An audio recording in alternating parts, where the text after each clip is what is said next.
Gemini wants to chime in. No, I don't want notes. Thanks, Gemini.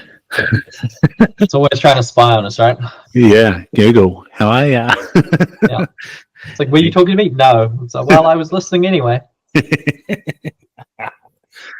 Oh, thankfully we're in the little corner of the world where they think we're still Australia. But anyway, I'm at the point where I say thank you to my AI just in case when they take over, it remembers that I was kind to it. yeah. You're writing a prompt down and you're like, oh, I've got to say please. Yep. Please don't murder me. Very good, Hugh. I met you a year and a half ago now at Seeker Show. What was your sort of role when you first joined up with NZDA? Then you come across from Coalfire, or still was sort of involved with Coalfire, splitting your time. Is that right? Yeah, so I got involved in Coalfire after Nicole McKee went into Parliament. Yep. Because obviously she couldn't be an MP and be the head of Coalfire, or never the head of Coalfire, the spokesperson. Yeah. And then the opportunity came up to join the Deerstalkers as their marketing and operations manager. That was kind of beneficial for both parties because it gave me a little bit more time to slip into gun politics more, but also gave me the ability to support Gwyn in the hunting lobby side of things. At the time, I was actually working for one of the 4-letter agencies in government cybersecurity. So it was getting a little bit tight because I was working for a minister who was not only the minister for cybersecurity, but she was also the minister for police. So when I'm on one hand criticizing them for their police work, and on the other hand they're my boss, it started getting it was mentioned by my managers that my name had been mentioned higher up the channels, and there was a management plan, so they didn't mind, but I was being discussed in rooms I wasn't present in. So I thought it was time to move on and go do something else. Oh dear, yes. Shit, so like this is sort of was going to end up where one of my trains of thoughts, how these sort of bills and stuff sort of feel like they get thrown on you, and all of a sudden you're like, oh, what's going on here? Thankfully, this firearms bill for shooters and hunters out there has been around ever since the big amendment that happened after the unfortunate Christchurch massacre. And people have sort of, who were hunters or who were shooters, have been keeping an eye on what rangers are doing. Like I think his name's Carl from Nelson. I've been following him the last 2 or 3 years, and he's always bringing up like this is sort of what's been produced from the police and what they're consulting us as range owners about and things like that. So if you're a shooter or a hunter, it probably hasn't popped up. But for the general public, stuff like this, especially when hunters go, if you're a shooter, you need to be doing a submission, and everyone else is going, what the fuck's going on? Like, how does that sort of work in the sort of hallways and, like I said, closed rooms of Wellington to then end up going, oh yeah, 28th of February, would like to hear from you. Yeah, it's interesting because when you look at the history of arms reform over the last couple of years since 2019, the first round of reforms went through 3 days worth of consultation, and I'd say a mock consultation, because there's no way they read the thousands of submissions over the weekend. That would have shown a level of government efficiency that's never been repeated anywhere in the world. It would never happen before either. And they obviously didn't consider the submissions that we made at that time anyway. So that's what obviously motivated Nicole to go into Parliament and set the wheels in motions for ACT to obviously bring her on board. This current submission isn't one that's come out of nowhere, fortunately, if you've had your head sort of up on an pivot. This one was one of the major campaign issues that Nicole ran on and ACT supported right from the beginning. So I think the most surprising thing is we're actually seeing an MP do exactly what she promised her voters that she would do. And she's still a massive part of the community, which is great. Like, we caught up with her at the National Hunting and Shooting Museum opening. She declared the gun room open last week. So this consultation hasn't come out of nowhere, but things do move slow in the halls of Wellington. Ironically, we actually have less contact with Nicole now that she's a minister, because we ensure that everything we do is above board. The reason for that is I've been OIA'd more than once or twice by certain reporters at different mainstream meetings. Oh, an OIA is an official information act. Yes, yep. So they basically requested copies of any communications between me and the ministers, and when it was found that a contacted them to say, hey, we'd heard about a raid in Flatbush that had 3D firearms seized. Were they aware of it happening? That was then used in an article to say that Nicole McKee was in the pocket of the gun lobby, which I think was my first real shot at getting a cartoon drawn after me. Yes. But unfortunately, I missed out this time. If we keep doing what we're doing, surely they'll give me another one in future. That's the ultimate goal: is get an obligatory one of those political cartoons done for you. She's had about 6 of them now, so I'm getting a little jealous. Yeah. What do you think your caricature will be, Hugh? Probably my forehead, Yeah. if anything, or massive pockets full of guns. It'll be one of the two things, but yeah, there'll definitely be 1 or 2 firearms sticking out of pockets. So just on that, I guess laymen will sort of think of gun lobby, or you say, COLFO, they probably don't know what it means, but Council of Licensed Firearms Owners. That sounds quite nice, really. But I'm a firearms owner, so maybe I'm biased on that one. But when you say gun lobby, people will immediately think of NRA and the sort of clips that come out of the states of gun owners, taking them from my bloody hands and stuff like that. Like, how do we? What does it mean to be the gun lobby of New Zealand? That's a really good question, because we've only started using the gun lobby term since it's been forced upon us, and I'll get into that in a sec here. But the important one is who COLFO is. So we were started in 1996 by a group of volunteers who saw firearm changes happening and their sort of right or ability to access firearms being further restricted. Back then, the industry was very broken up and the disciplines had their concerns, but no one talked to each other. So they formed this council, which now has about 16 different members from different disciplines in it. That involves everything from the clay targets clubs. New Zealand Deerstalkers were a founding member. Historical arms are in there, and recently we've even had airsoft join. So it's anyone who sort of has an affiliation or a passion about firearms. They democratically nominate one of their members to be their council representative, and then the council itself meets every month online and every now and then in person to discuss the key issues that are actually facing our communities. So we can't say that we represent every gun owner, because the majority aren't affiliated with any sort of formal system. Most people just like putting their heads down and getting on with their own private business. But we are the largest representative group of all the sporting lobbies getting together. And to give you an idea, Deerstalkers has 12,000 members. So that gives you an idea of that we can speak with a little authority on things. Regarding the gun lobby thing, you're right that it's been used by, I guess, our opponents to paint us as the NRA. They say we're just a bunch of redneck gun lovers who want NRA Second Amendment style laws in New Zealand. And that works for them because the majority of New Zealanders, as you put it, have no idea about firearms politics at all. They see American, they see the news, and they say, we don't want that.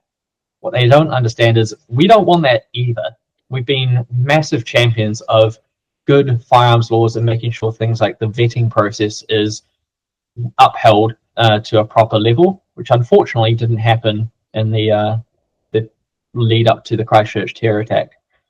So yeah, we want reasonable firearms laws that keep everybody safe, but also means that they're based on evidence and have tangible measures for what does safety actually mean. When we say we're going to change the laws and make everyone safer, that's what they said in 2019, and we've seen gun crime continue to rise.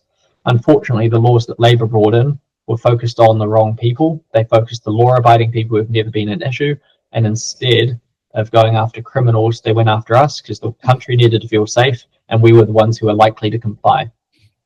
Yeah, with Instagram, a lot of the people that I've seen doing submissions have been bringing up one of the questions, and that's often the statement they've put, that they feel like they're the most vetted person in the country, and every time there's reform, it means that they get looked at again, even though they're law-abiding citizens that are, working and living in the community with families, and then it comes to some of the proposals about raising the age of being able to use firearms, and it's like, well, that's taking, oh, bless you, that's taking away like our family connection and right from child to grandparent and sometimes great grandparent. It's quite personal when it comes off, and yeah, I don't know if people understand that or what, but Yeah, it's a really interesting one. That seems to be one of the questions or statements that keeps coming up on people's when they're putting out that they've done a submission, and this is one of the things that's dear to me. That's one of the it's one of the reasons I was actually brought into Colcore, or I put my hand up. Originally, when the offer came up, I just wanted to help with doing some social media and helping spread the positive side of our community. Because after 2019, we had politicians, media, everybody on the news saying that licensed firearms owners were the problem and we were to blame. And I didn't like the fact that our community was being blamed for the actions of a foreign terrorist who wasn't properly vetted. So that's what made me put my hand up. And then I was surprised in the room that like, actually, we want you to be the spokesperson. I'm like, oh, that's a little more involved than I thought I was going to be. Yeah. But I guess let it be me. And so that was about 6 or 7 years now. What was your background with firearms prior to that? Yeah, so I started like most Kiwis do. My dad was he was a hunter and a shooter. And so he taught me firearms safety from about the age of 3. And that was nothing major. It was if I saw a firearm in the room, I knew to leave the room, get an adult, and just tell them not to pick it up and play with it, which is very sort of simple things that young kids can understand. From there, I graduated to 22s, shooting rabbits around, I think my first one was around 6, and understanding the power that's in your hands and to respect the tools of the trade for hunters. From there, I went on, I sort of left the hunting angle a bit more and went into sporting clays and duck shooting. So went through the whole clay target clubs at school, which I founded, and then, well, they didn't have one, so I decided to start it and competing at secondary school level. Through university, like most people, it gets quite hard to own firearms while you're flatting and moving around, so I dropped out of the sort of cycle and things. I'd go hunting or do clay target competitions with my father. That's probably one of the biggest things that we spent time bonding over, and the most time was weekends away to everywhere from Bulls to the bottom of the South Island, just shooting clay targets for sporting, which was great. From there, I then took a break over university, did 6 years of study, 5-6 years worth of work in the public and the sort of private and public sector, and then joined the Deerstalkers, where now I'm back into hunting. I've got a new gun safe. I've started collecting firearms, which I unfortunately had to register. And now I'm just fully immersed in the community and loving actually being back to something that I was passionate about when I was younger, and then I sort of forgot about as I grew up, which I think is something a lot of people go through.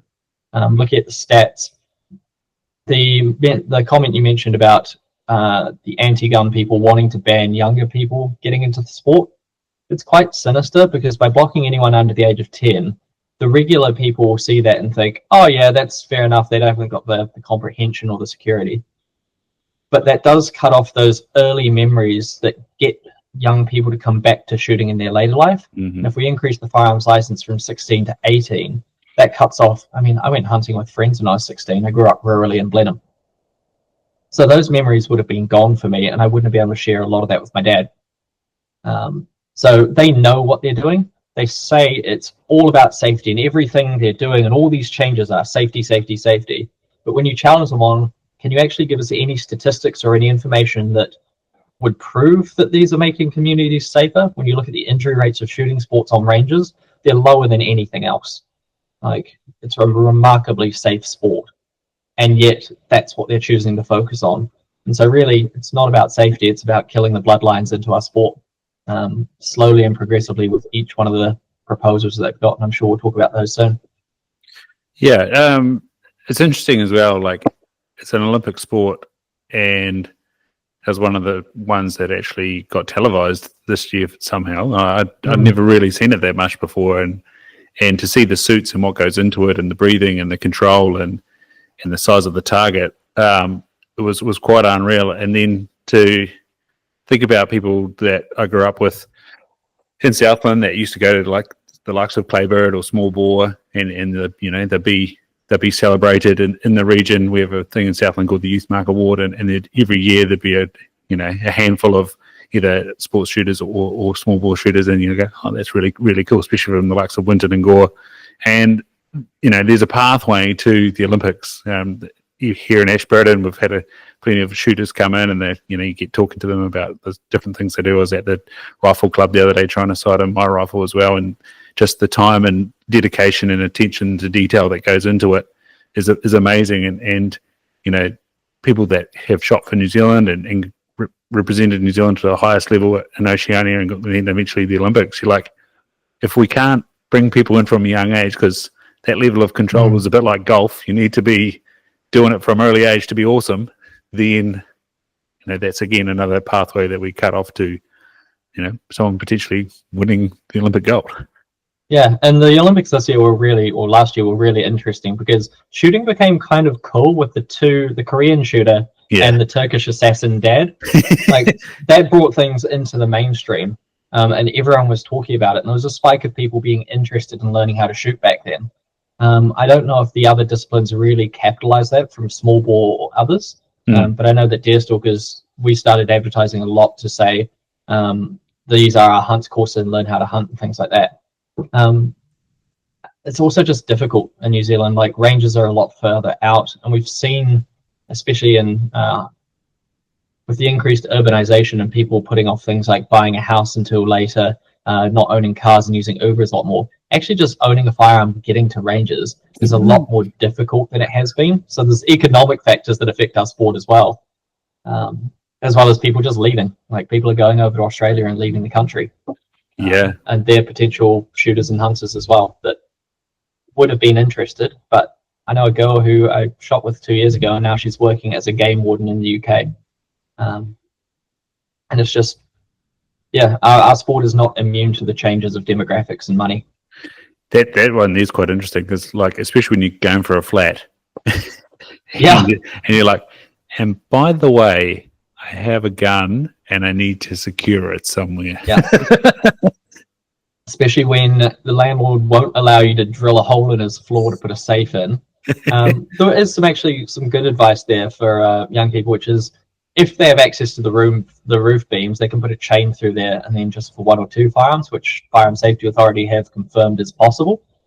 I don't know if any students are actually able to do that, but it would be nice if we could find some form of central storage solution, like almost a firearms library.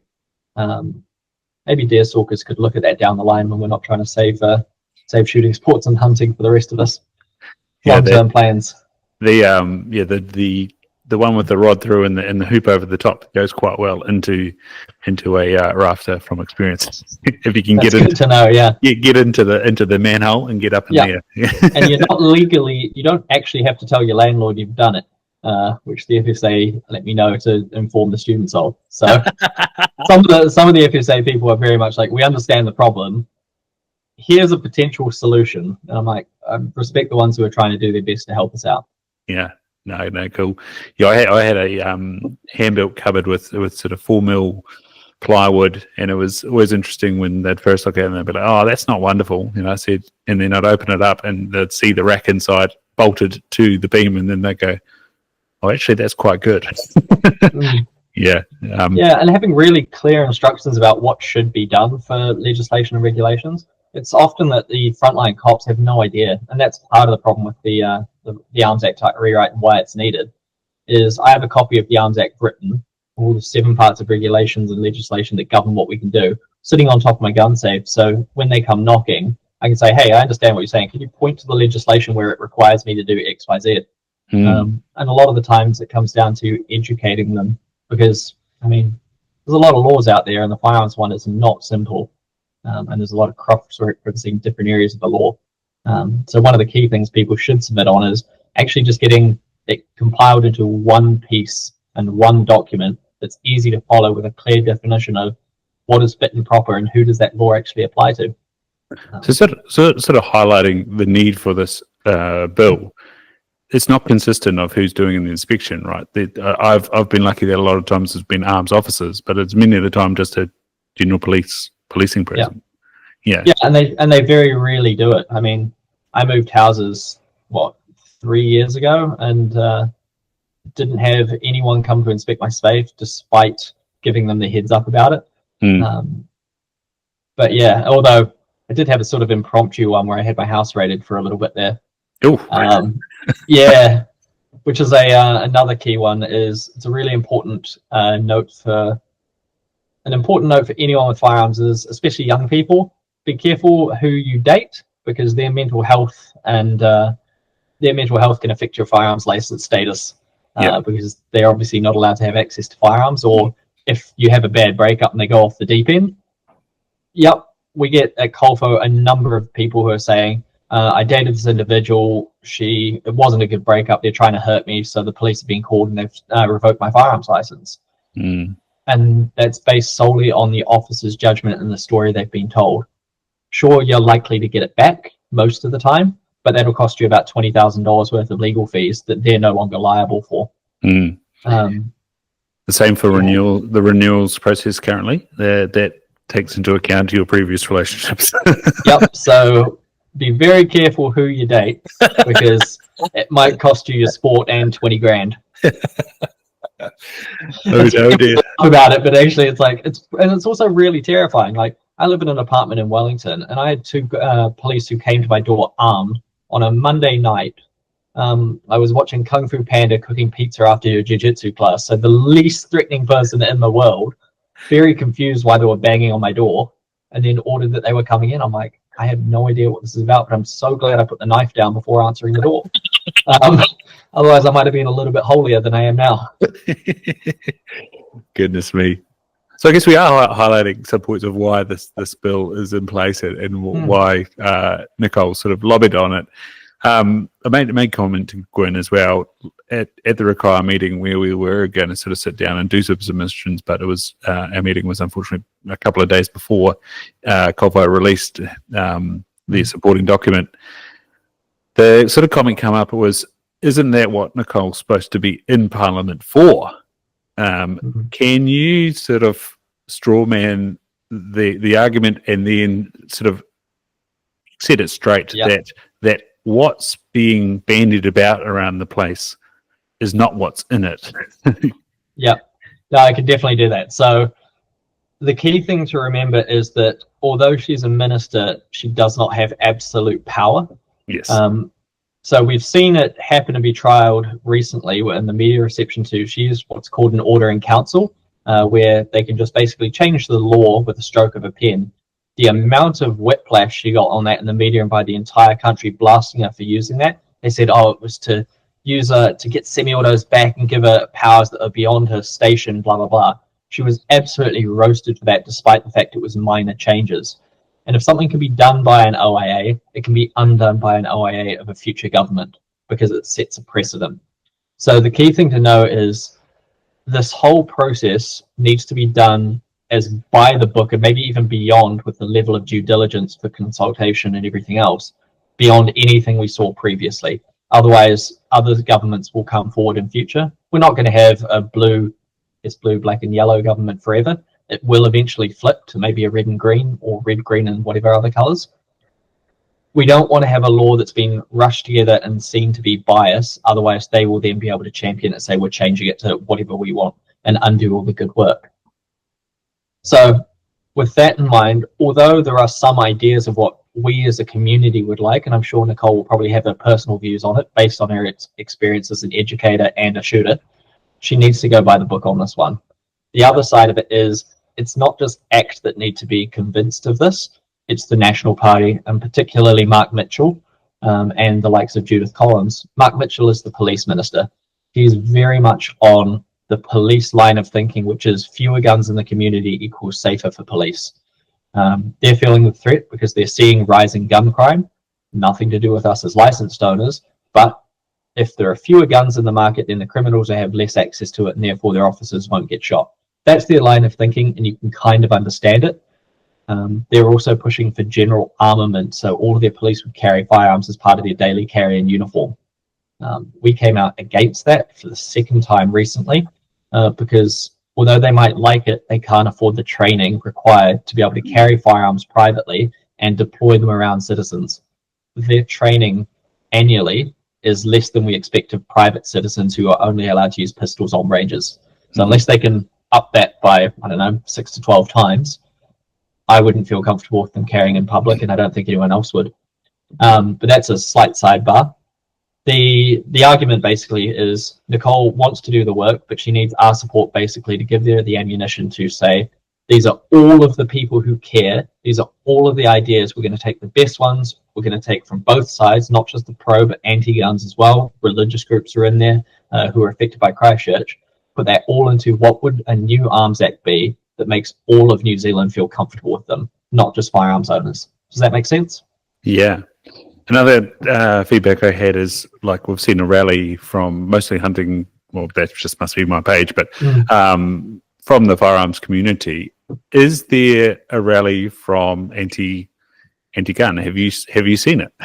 Yep. There's definitely a rally from anti-gun. They're a lot more subtle than we are. So the main opposition is a group called. There's two of them. There's Gun Control New Zealand, who are run by 3 or 4 academics out of Otago University, who use their credentials to put themselves as experts. What are their credentials? They've got like PhDs in public health and things like that, or policy. Okay. Yep. And they're very proud about the fact that they have no experience firsthand with firearms, and they're not part of the community. There are examples of this scattered around the internet from times they've tried to do live debates and thoroughly been embarrassed. One of them was with a Canadian expert debating Canadian gun laws, and their founder got so flustered, she said, "Look, I don't think we're going to get very far by talking about facts in this debate." Oh dear. Yes, so that's the sort of level we play at, or the level of knowledge they have. Unfortunately, they have a sympathetic media. Yeah. And they have a sympathetic ear of both the Green and Labour Party. Now, the other player is a recent group called Keeping Our Communities Safe, or COCS, K-O-C-S. Terrible branding. And we've pointed that out, and apparently they may be trying to rebrand. But they came out as a, quote, grassroots organizational movement to basically, their platform was keeping communities safe, don't let Nicole McKee wind back firearms laws, bring back semi-autos, or make the gun laws weak again. Now, despite the fact they were supposedly grassroots, they rock the Labour Party red colours, the Labour Party font pack. They are run by the Michael Woods, who's the former Minister for Transport in Labour, and Ginny Anderson, who is the sort of the shadow minister or the opposition minister for firearms now in Labour, is at all of their events, as are Gun Control New Zealand.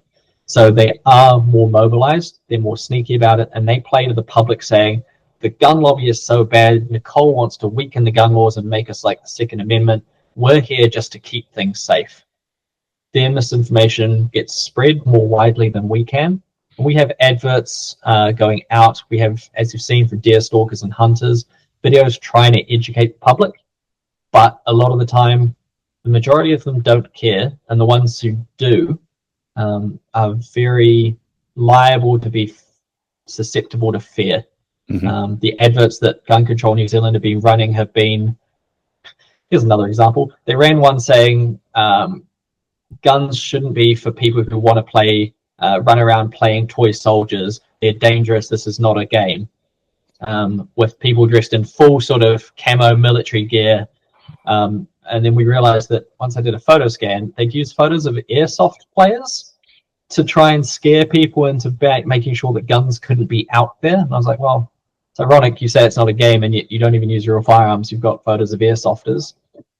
They used images of children quite frequently, like look at this poor innocent white girl who's affected by violence and you need to keep the kids safe and that's why we should ban guns. And recently they've been using more Muslim images to draw on the horrible event that was Christchurch to push their method and their message. So it's quite effective. As a marketer, I understand why they're doing it, but as a person, I don't respect using fear to motivate people to do things. I'd rather use evidence and facts. Mm-hmm. But that's what defines us. And sometimes I wonder if it would be easier if we as firearms owners and quote gun lobby, might as well lean into it.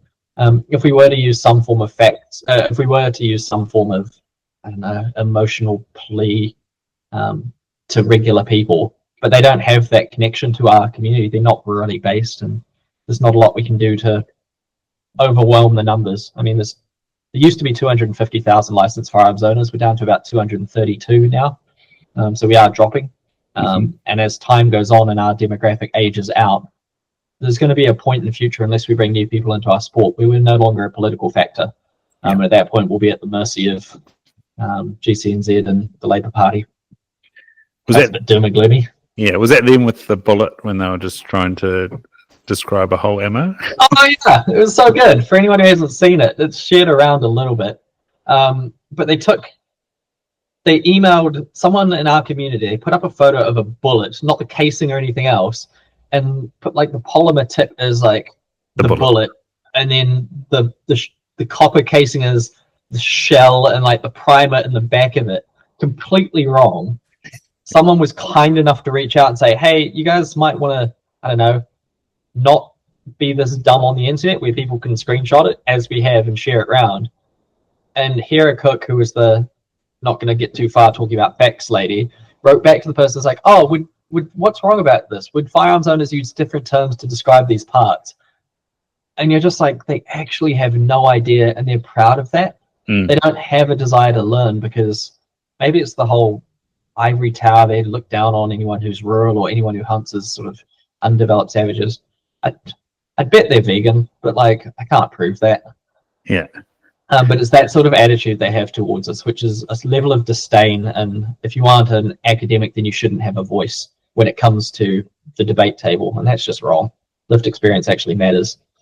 Yeah, this sort of makes sense when you talk about this as firearms politics, because it's just another, like you say, with the second group, it's just another lever. Oh, there you go again.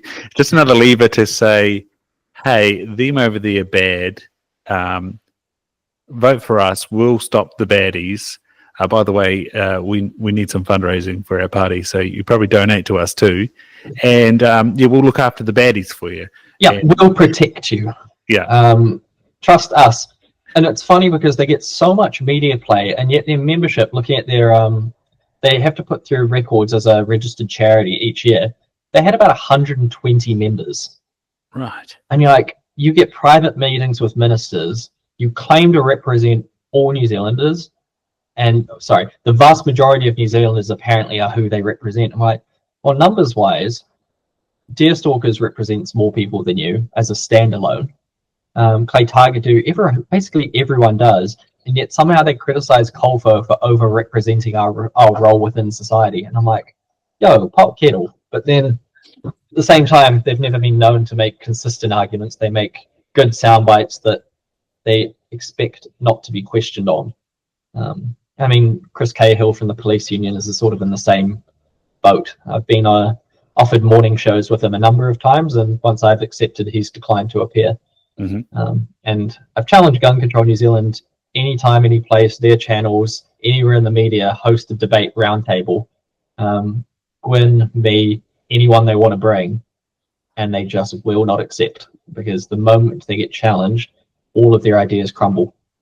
But the majority of people won't hear the challenge because it's never broadcast. The media cynic in me says that they get so much time because it's not their audience they're trying to reach. It's the outrage they're trying to drum up.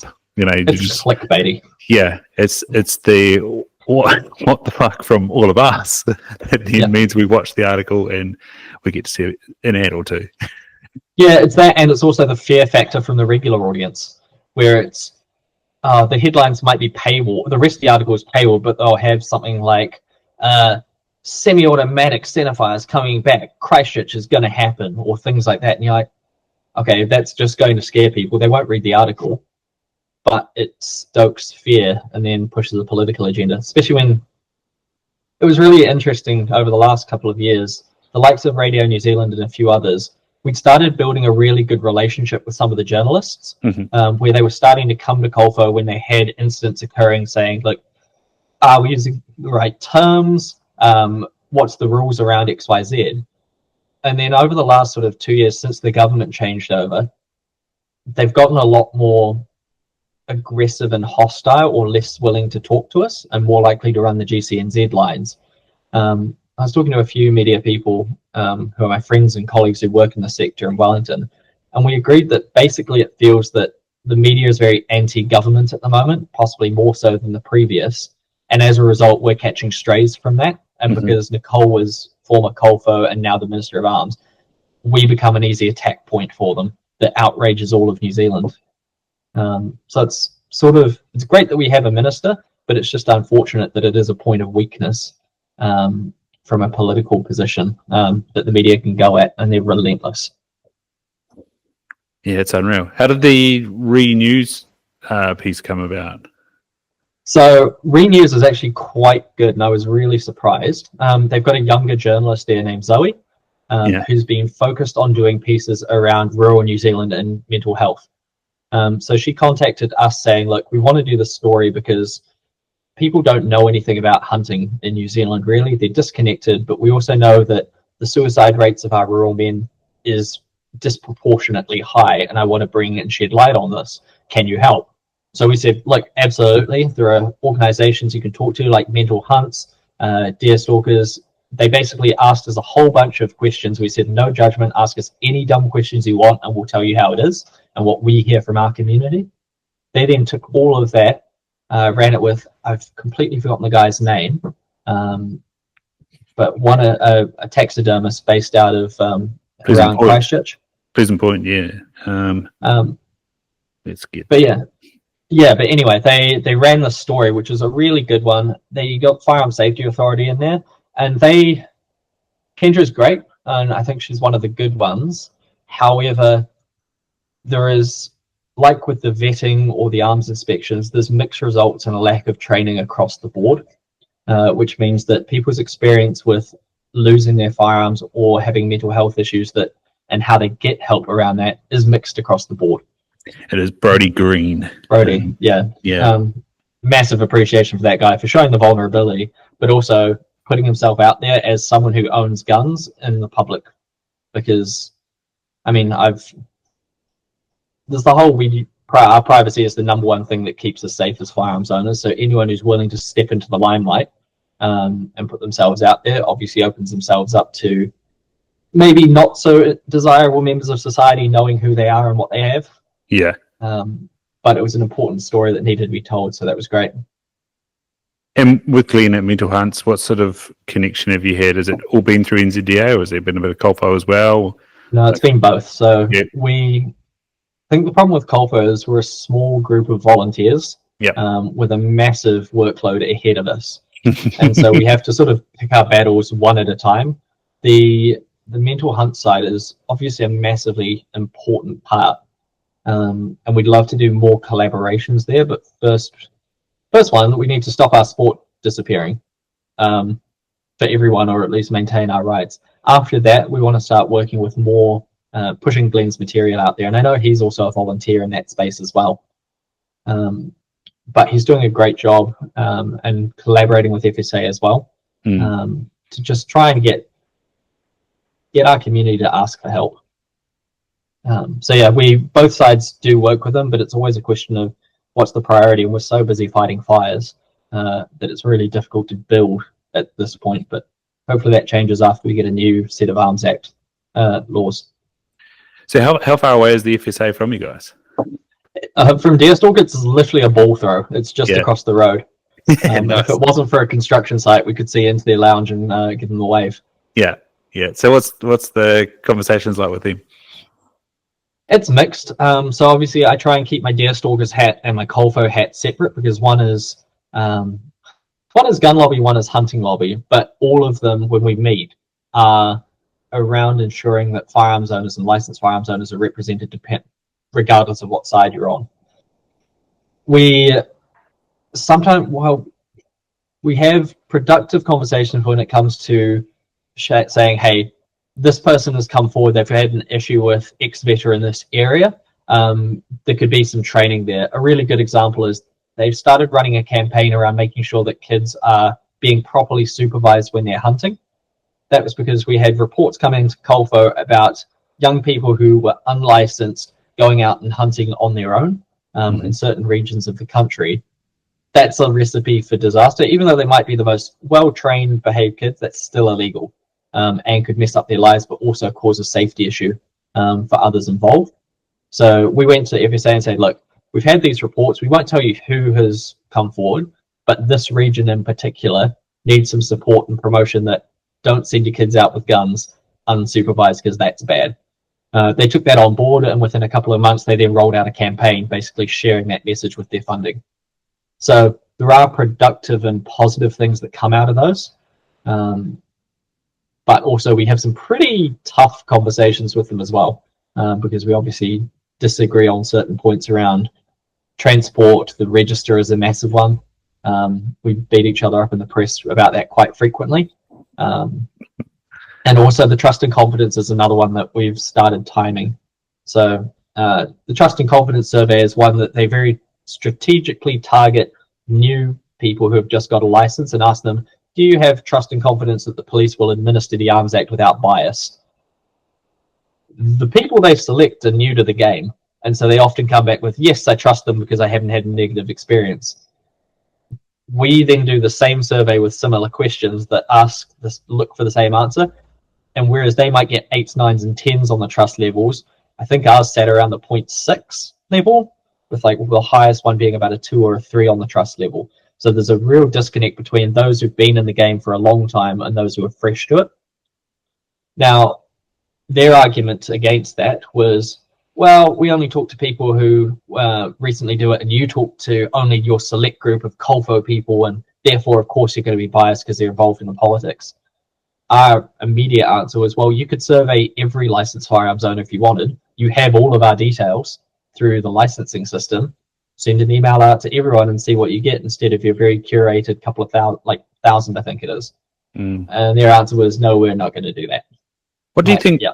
What do you think drives more and more frustration as someone goes through? Like, is it go through enough renewal processes, go through enough house moves, you will get a bad experience? Is that what it is? Do you think? I think it's go through enough times filling out 49 pages worth to renew your firearms license. See enough of your friends and families vilified by the organizations adjacent to FSA, so the police. Have 1 or 2 negative experiences and have that repeated over the years, and it grinds down, or get confused by the laws and what they're trying to administer upon us. Once you're exposed to that, you get pretty cynical pretty quickly. And that's why the Arms Act reform is so good, because we can actually look at that and say, this clearly isn't working. So let's try and maybe repair this relationship. But in order to repair it, they're going to have to take some serious steps, including separating away from police is probably a really good step. So if you say, I believe I'm moving from police to justice, which police massively opposed because they said, oh, it'll reduce our control over it and everything else. It's like, well, I mean, you guys aren't a policy. Did you say that out loud? Yeah, I'm like, you're already inefficient. So you were the ones who facilitated the license failure that gave a terrorist a firearms license. You don't get a second chance after you mess up that catastrophically. Give it to another agency. And like, the counter to that is then, oh, how can you trust another agency because we trust the police so much with our data security? Well, they've had multiple data leaks. They've had information sold to gangs. They've had Auckland shooters have their confidential details found in the hands of criminals in an unrelated raid. And the police didn't even know those documents were missing. So it's like, they're not good at data security. I used to work in cybersecurity. I'm like, you're not good at it. The system might be great, but your people are not trained to do this well. So giving it to justice and give them a fresh start to learn from it, and allow police to get away from licensing. Allow them to get away from the paperwork, just focusing on catching the bad guys and enforcing it when it's necessary. I think that's a good step for everyone because they're not good at admin. Never have been, probably never will be.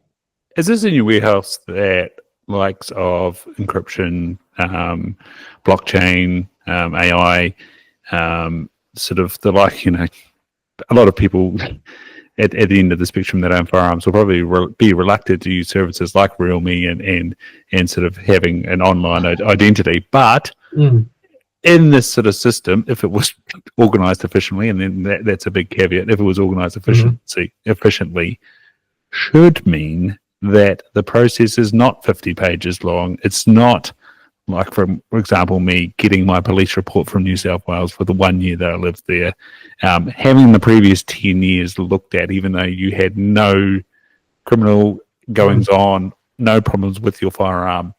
It should mean that it's a press of a button almost. Yep. Correct? It should be as simple as renewing your driver's license, which is what, I think $20, maybe $30 to get a new license. One pager, like you can get it done in 20 minutes or so. Yeah. It should be that simple. But on the active renewal, we had an individual came forward to Colvo because they had been asked to get a letter of recommendation describing the fact that their time in Afghanistan, they had not committed any crimes.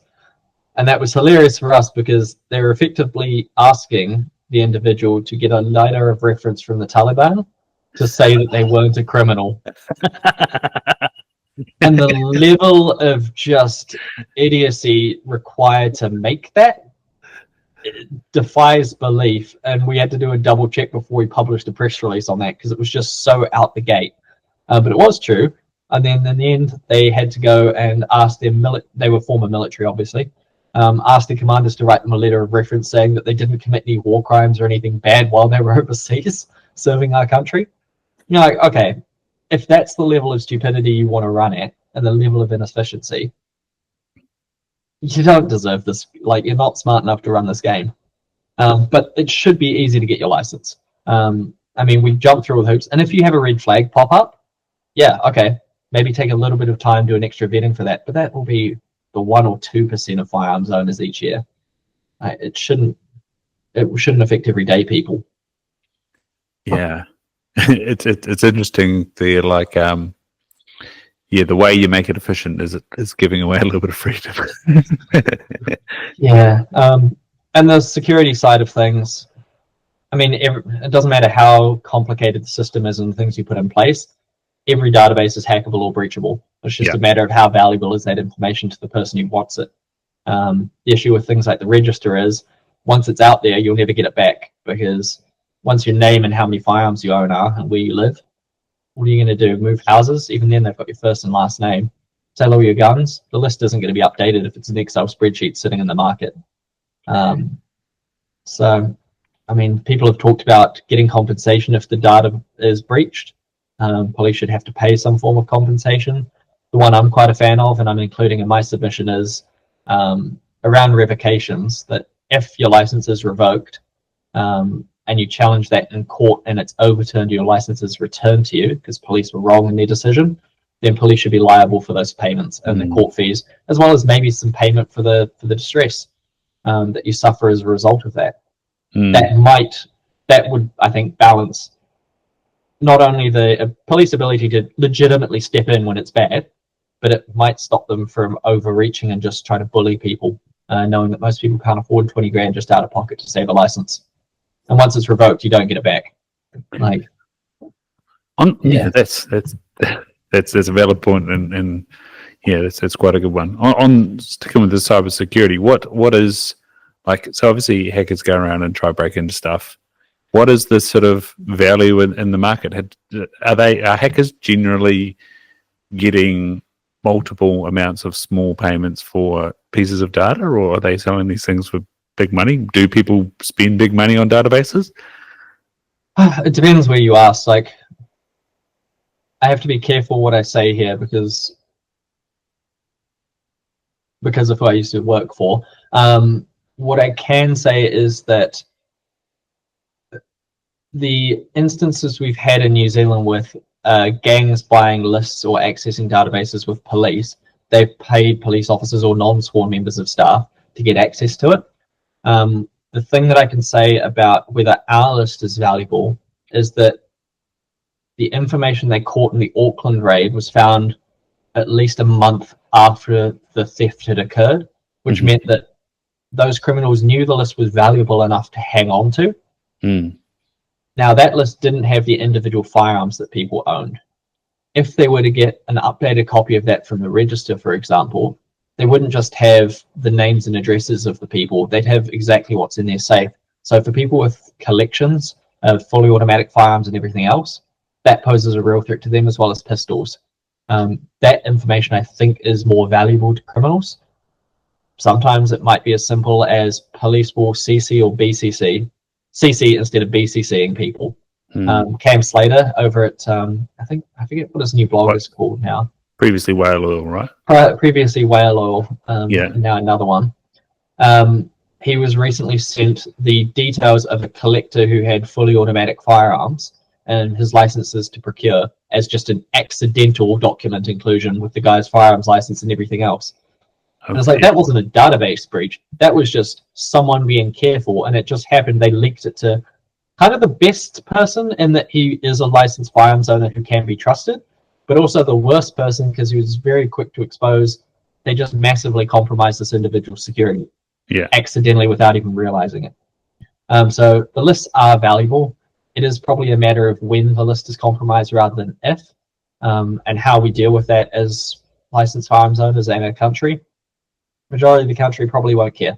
To be fair, they didn't care about the Ministry of Health breaches and things like that recently.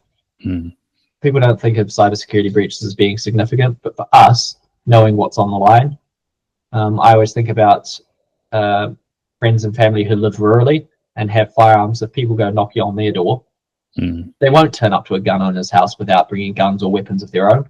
And what are they going to do? They'll say, oh, look, I'm going to hurt your family, or if you don't open your safe and give us the guns we know you have. I mean, we're going to say, sure, here's the keys, open it up and give them away. Because it's not worth the life of our families to protect the items. That's right. But the people who say the register is worth it and everything else have no skin in the game. Their families and their lives and their property is not at risk by having it, and therefore they say it's an essential tool that must be preserved. I might justify that. It doesn't. They say, oh, it'll give you real-time access to where the guns are. Like, well, it doesn't. Not unless you microchip every firearm and keep a live tracking. It just tells you who the last legal person was if it still has a serial number on there. There's no. It's an investigative tool. It won't prevent a crime. It won't stop someone pulling a trigger. But they then say we're being alarmist by using that rhetoric. Yeah, that sort of brought. It's probably because you brought up Cam Slater as well. At the other end of the media spectrum, has some of the outrage media been trying to get on this story, or is this? Are we the ones that are outraged for this? So then they don't really have a place. But again, that collecting audience, the last sort of 4 years has brought about some people that have been sort of outrage media about overreach of government and the likes. Have they been jumping on this? Yeah, they have been jumping on this, but the thing is, they end up talking to an echo chamber. Shout out to the journalists who do it. There's Bill Hickman at Radio New Zealand. He's always been a very straight shooter, and I've always got time to pick up the phone. And if I hear leads or stories, I'll always feed it to him because he gives us a fair shake in the media. Same as the platform guys, Sean Plunkett and Leah. They're always very keen to do what seems like actual journalism, which seems rare these days. And there are Zane Small as well. I forget the station he's with now. He might be independent. There are some good journalists that are mainstream and not sort of the regular hype people. But the alternative media, like the platform, they're definitely growing in favor. Maybe that is just indicative of the fact that people have stopped. And reality check radio, it seems like people are just no longer trusting mainstream media. Maybe that's influence from the States and the fake news things, or maybe it's just experience of people realizing that, maybe there's a little bit of I don't know. So how do those interviews go? Are they sort of presenting some arguments to you, asking for your opinion on them, and then not? Are they feeding back to you, or are they sort of giving their opinion or take of it? They want you, as you said, you haven't been able to be on there together, but Yep. So it's funny because those media agencies are ones that the other side refused to go on, which is, I think, a real missed opportunity from there. It's we will talk to everybody calmly and coolly. We always rely on facts. We treat everyone with respect, although we're not always offered the same in return. Those interviews for me will generally be, we've heard these complaints, we've seen this press release, the other side is saying XYZ. What's your response to this? Can you offer evidence that supports your opinion, and what do people need to know? So they are genuinely curious about what we have to say. They also then include their audience who will call up and ask questions and answer things. So I think they're just a lot more connected to the community that they're speaking to, versus the likes of some of the news agencies feel like they try and maintain a distance from the communities because they feel like that makes them more impartial or more valid. Whereas I would argue probably it makes them less so and less likely to be trusted. So yeah, those are the sort of interviews, and I enjoy those because we just have chats like this. I mean, the other one is we might have an 8 to 12 minute interview, and then they'll use 40 seconds of it. Yeah. So I've gotten into the habit now of recording the full audio on my end, which was a David Seymour trick where he'll record his whole thing for release on his own channel so that if it's cropped out and taken out of context, he has a, well, this is what was actually said moment, which I think is quite a good tactic considering the space I have to play in now. Yeah, Waitangi was interesting. Of actually recording, and I'm going to say what I was meaning to say. Yeah, and then I'll have my own press conference over here, and we can talk about it more. Yeah, agree or disagree with it, but it was a fair way for him to, you know, like you just said, not be taken out of context.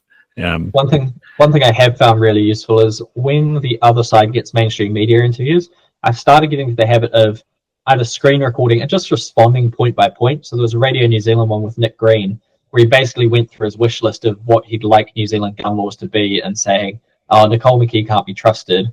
Colfo wants bad things for everyone. Go. And he goes unchallenged in that. He just gets to basically monologue, question, answer. And so I've gotten into the habit of recording his answer, pausing the video, giving our response and saying, well, that isn't true. Here's the facts. This is what's going on. Play, carry on, and just point for point and sharing it out on our channels. That's quite good. The downside is it feels like we're in our echo chamber a lot. So we rely a lot on our people sharing that out to their channels to spread it more widely. And we have to grassroots it because it'll never be picked up by mainstream. Which is why the Deerstalkers campaign is going so well and popping up on everyone's channels. Because we're just calling on the community to say, look, actually, we've done everything we can. Like, Colfo's done everything we could to get a minister in Parliament. We now, as a community, need to give her the ammunition to do the job we needed to do. But yeah, it seems to be working quite well. Like, we're up to over 100, I think around 150,000 views on the Deerstalker Instagram page in the last 3 days. Wow. So it's working. We're getting out there slowly. There's also so many hunters and shooters that are just not connected to organizations. And so they'll be heads in the sand right now thinking everything's great until an actual change comes about. And then they complain. It's like, we need to reach those people and say, look, talk to them and say, which is why I'm grateful that you had us on here, because you'll have an audience that has never heard the gun debate. Or the politics, have any idea what happens behind the halls of Wellington. Yeah, and it was interesting even to see Adam Greentree find it somehow, and it's like, oh, okay, this is getting some legs. There was a shooter from the UK guide over there who had his young son teaching him how to shoot in a video overnight, and I just straight away messaged him and said, well, if what's proposed there, we might not be able to do that in New Zealand. And he was saying, yeah, well, UK's basically trying to do that too. How you know, in that interview, Nick sort of said, well, we want to be more like Australia. You know, what's better, UK or Australia? Well, I mean, Australia for now. The UK apparently is awful. And if you look at their violent crime rate and the number of stabbings and everything else going on there, and the fact that they're arresting people for thought crimes now, like posting social media memes, and you're like, I mean, I've got an English passport. I don't think I need it anymore because I have no desire to live there. I mean, if I can't go hunting and I can't post a meme or a rap lyric, not that I do, but if I was to, I want to get arrested for that. Which would then put my license in jeopardy in New Zealand because I'd have to get you haven't committed a crime over in England while your time there. So the Australian laws are slightly better, but I've been following the Australian Shooters Union and the laws coming through Western Australia. Like, there's no safety backing to it. Like, and it's always been, it's incremental, the changes. So one thing I hear is like, I was in this boat back in 2019 when people said, okay, we're going to ban semi-auto centerfires. I was like, okay, I understand we're all mourning the worst terrorist attack has ever happened. If that's the sacrifice we have to make to keep the rest of our guns, then okay, we'll pay it. And that was my mindset back then. And I won't pretend it wasn't. But now that we've had the time, I'm like, actually, that wasn't the right position for me to take. I should have stood by licensed firearms owners because the people who use them for 3-gun competitions, pest control, and the rest of it, they weren't actually a problem. They weren't the ones who went out and committed crime. They were all vetted and everything else. And now that I sat in on the coroner's report, the coroner's inquiry, sat in the courts digitally and listened to everything that police did. And I can't actually talk about that yet until the report comes out, but it was bad. Like, every time you thought it couldn't get worse, it got worse. But now with that hindsight, I realize we should have stood together, and I guess the hunters, some of us kind of threw them under the bus because we were just so worried that our firearms were going to be taken. Mm. But if we allow firearm types to be taken every time an incident occurred, the Auckland shooting was another one where they used a pump action shotgun. Now, let alone the fact the guy was he was on home arrest with an ankle monitor on for domestic violence, and he used a shotgun, a pump action shotgun for that. The call was then maybe we should ban pump action shotguns because they're too rapid, and that's a direct follow on from Australia, who banned pump action semi, or was it pump actions and semis there? It's like, right. So if we rely and be reactive on what a criminal does dictates what licensed people can do in future, it's just a matter of time where they just systematically take our guns away. And by the time it gets down to our bolt actions, which Australia is seeing, there's no one left in our sport to stand up for us. And so I think it's important that all shooters come together. And sure, I don't understand the people who want to like plink targets at a mile away with a very heavily custom rifle. Like, I think it's cool. Like, I went down to Sparrowhawk Range and shot a target at a mile. I'm like, I didn't know we could do that, but that's cool. I'm never going to get into the sport. But there's no reason I should throw them under the bus if a future incident was to occur to preserve the fact I like my hunting rifle. Yeah. We need to come together as a community. Otherwise, we will get picked off. Like, Australia have banned, in parts, they've banned firearms that are larger than 308s because the anti-gun lobby said they were high-powered sniper rifles and no one needs a gun bigger than a 308. So they were gone. Then they banned the pump actions and the lever actions because they were rapid fire guns and too dangerous. And they just progressively went through. I think they also got to the point where they banned straight pulls as well, or were looking at banning straight pull firearms because those are too rapid fire. Like, that's a bolt action. But they're people who have no idea about firearms and they're just banning things for the sake of it. And then they ban them on aesthetics. Like, okay, no freestyle pistol grips because it looks too military. Like, so you want to ban chassis rifles even though they're bolt action? Please don't, because I want to build a chassis rifle. It's just unfortunate I'm a left-hander, so MDT don't make a lot of them. Yeah. But yeah, so the bans are real. They are definitely going to try and chip away one at a time, whether it's... Oh, the other one is trying to restrict the fact that you can only own 5 firearms if you're a hunter. Yeah. Now, that's bad for, I guess, you and I who might have more than 5. I don't know how many you have. But the worst thing is not an attack on you or I. It's an attack on the firearms retail industry. Because if they're not selling guns, they'll start pushing up their prices till the fact it's unaffordable or closing stores, cutting our access. So it's quite an insidious, polite attack. It's like, oh, yeah, no one needs more than 5 firearms. Like, regular people could get on board with banning anyone having more than 5. It's like, well, we only have 2 hands. It's not like we're going to lift and right a pair of hunting rifles. Like, oh, well, if you have more than 5, you're more dangerous, mate. There's no risk analysis here that says you're more dangerous with 2, 10, 20 rifles. It just doesn't factor in. But the public doesn't see that. It's really, really interesting as well. Like, on the one hand, I keep thinking this is, like you say, gun politics, and it's a sort of a funnel into an overall ideology. But then on the other hand, the level of like control and detail and like rules that seem to have been plucked out of thin air become like very purposeful that no, it is about the guns. It is. It's always about the guns. Yeah, but they say it's about safety. Yeah, and that's yeah, it has me in sort of two minds about the motive of it. It's like they're living in extreme fear of something that they appear to know not a lot about, but then they have such detail of the things they want. And maybe that's it. Maybe it's their condition that they want to be able to tell somebody not to do it because it makes them scared, even though it just never happened to them, or it rarely happens. Like, it's definitely happened once. We nobody's ignoring that, but it's to say on the whole risk analysis of life. It's a bit like when people say to you, are you going hunting? Aren't you scared someone might shoot you? And I'm like, it's more dangerous me driving there. Yeah, the perceived risk is higher than the actual risk.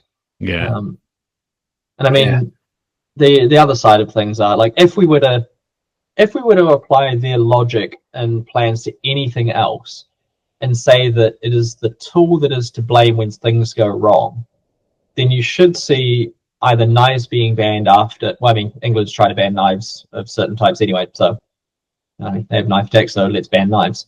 But in New Zealand, you'd see, look, we need to ban cars that go faster. Ban kettle, that. Yeah, but an easy one from a license perspective, we should restrict anyone with a driver's license to no cars that can go over 110 because it's not legal to go faster than that. We should only have manual cars because having an automatic is too dangerous and makes it too easy for people to go faster. You should have to pay massive amounts of money and have your license vetted and have personal inspections of your home and make sure that car and everything else is checked. Like the limits they put on us, or to stop, you know what, we have to do this for the name of safety because our road deaths are too high, so we need to limit the types of cars that are causing these deaths. You know what, if a Prius hit too many people, we should really look at banning Priuses because they're too quiet and no one can hear them coming. Like the parallels you draw between the stupid laws they want to bring in and other areas that they're just, no, we're okay with that. There was a period where I had a parody account called Knife Control New Zealand after the Auckland stabbing attack, which just parroted all the gun lines from Gun Control New Zealand to highlight how ridiculous they were. But they don't see it. They just see, I don't know if it's a political motivation. I don't know if it's a power thing. I don't know if they're genuinely fearful. But as you said, it is about the guns and reducing the number of them in civilian hands. We just have to be the civilians. Yeah, fascinating. When you said NZDA is getting up to 150,000 views in the period, is it the way you've changed your posts and things? Have you guys been meticulously going through what doesn't work and what works? Yeah, so we do that, and so on the side of outside of my day jobs, I do social media marketing and consulting, like strategy work. But what's actually worked in the short term right now, it could be influenced by the fact that Zuckerberg's recently become a lot less woke and is removing a lot of the auto bans. We know NZDA is shadow banned on Instagram. Just is what it is. And hopefully those will be revoked in time. But what's really worked is inviting creators to share their own pieces commenting on why they care about the Arms Act and just tagging us as collaborators. Because then our reach is going out to all of them and their reach is improving because like it's feeding the algorithm. We see that their people see us. We then get pushed out to more of the audience in general of ours. So it just grows from there. So I think collaborations within the sector are probably how we're going to grow, especially with the larger influencers who have, like the J.E. Wild and things, who have audiences who never join the Deerstalkers for whatever reason. If we can get some of those on boards with, and the hunting brands, like Huntic were really good. They came on board recently, and I had a meeting with them on Thursday. I said, look, we're happy to plant our flag in the sand. We understand that gun rights are important and they're essential to the future of our sport. So we're putting our brand on the line and actually going there. Yes, we might get ripped out. Yes, we might get doxxed or banned from for promoting it.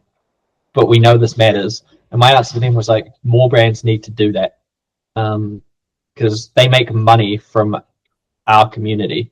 We need them to stand up politically. And so Hunting have actually asked me to help them write their submission. Gun City is another really good one.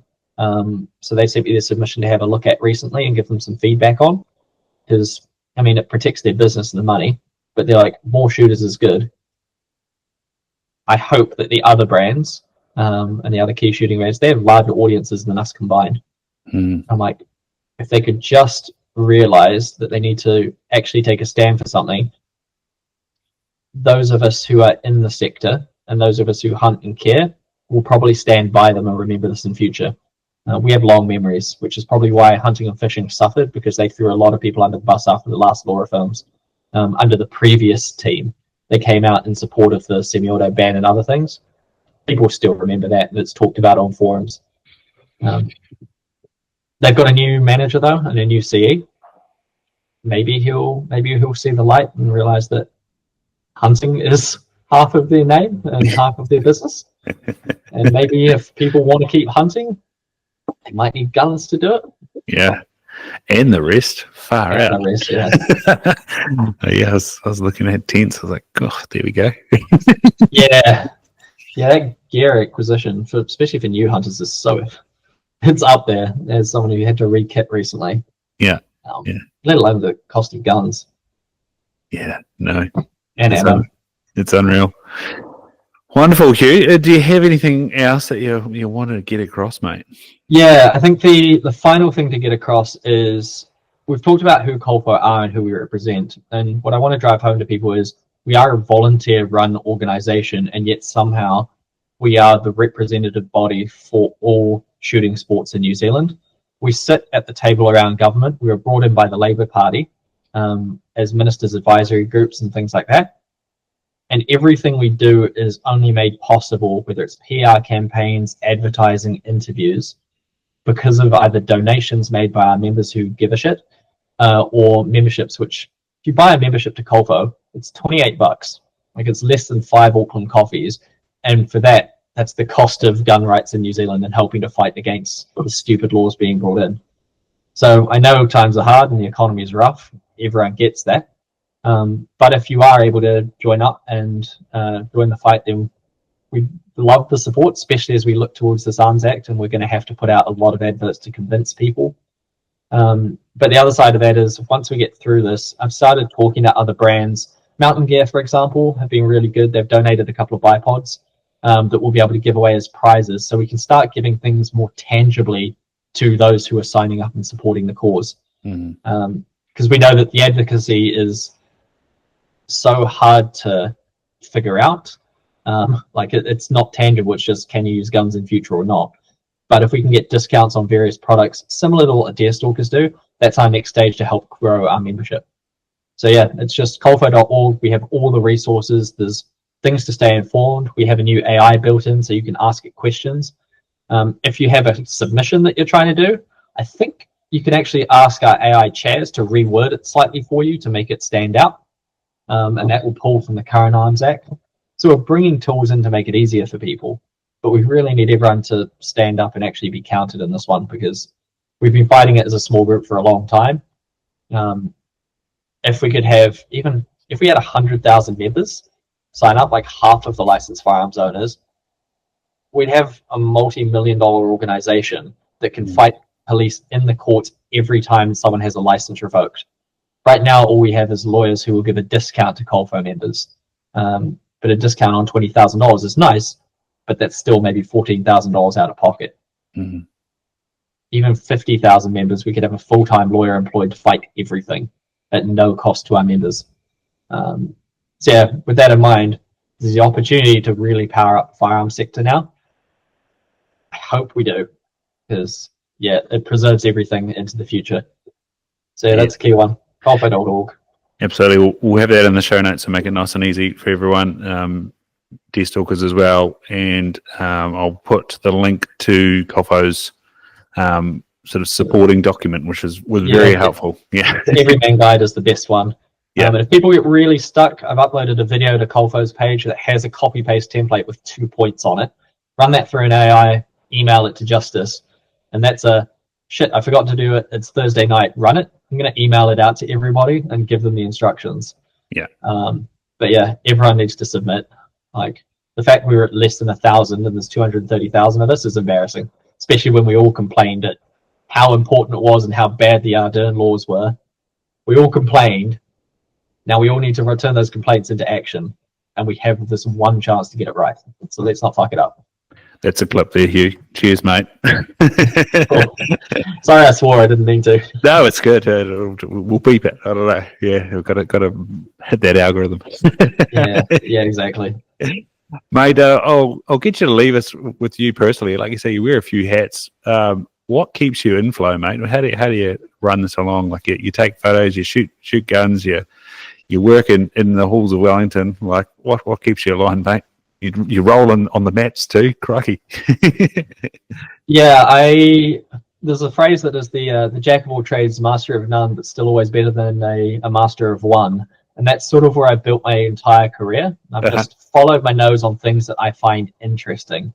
It started off with a music degree in performance violin, and then went to business, and then my whole career has been chasing things I'm passionate about. Probably to my detriment, because leaving a cushy government job to work for a non-profit and fight for gun rights, not the career move I thought I was going to make. And also, like, it also fix the dating market in Wellington, weirdly, because there's a lot of liberals who don't want to date the gun guy. But yeah, so the only thing I guess that can get me through this is I'm just super passionate about the work. Like, the more I dive into hunting, the more I enjoy it, the more people I get to talk to. And whether they're having the absolute worst day of their life because they've just been raided, or they're having the best one because they've just taken their kids out from, like, secured their first deer. Like, the people in our community are incredible. And although they can be exhausting, there's 230,000 of them, and I'll never please everybody, but I've given up trying. But just the positive notes and just seeing action and getting to influence the future of our country in a positive way that affects the next generations. I don't know if you could find anything more motivating than that. Yeah. So yeah, I guess that's what gets me out of bed each day and keeps me going. I'm going to take a real good sleep and go somewhere quiet. Maybe find more time to hunt after this law change is done. So if anyone has good spots, especially around Wellington or anyone else, hit me up, because yeah. Those terrorists go all right there, Hugh. They go all right. Yeah, I haven't been out exploring them yet, but they're on the to-do list. No, awesome, mate. Well, this has been absolutely awesome. I've been cracking up for what, if I said to somebody today, like, what are you going to do tonight? I said, talk about guns. I'd be like, hey, it's been hysterical. Probably because if we didn't laugh, we might cry at some of the things I've talked about. But this has been bloody awesome. And yeah, if it's only a few, or not even a few thousand people submitted, hopefully this week and this weekend really turns that number up, and Nicole has something to talk about in those meetings. So that'll be wonderful. Exactly so. Thank you for your time, and it's been a real pleasure.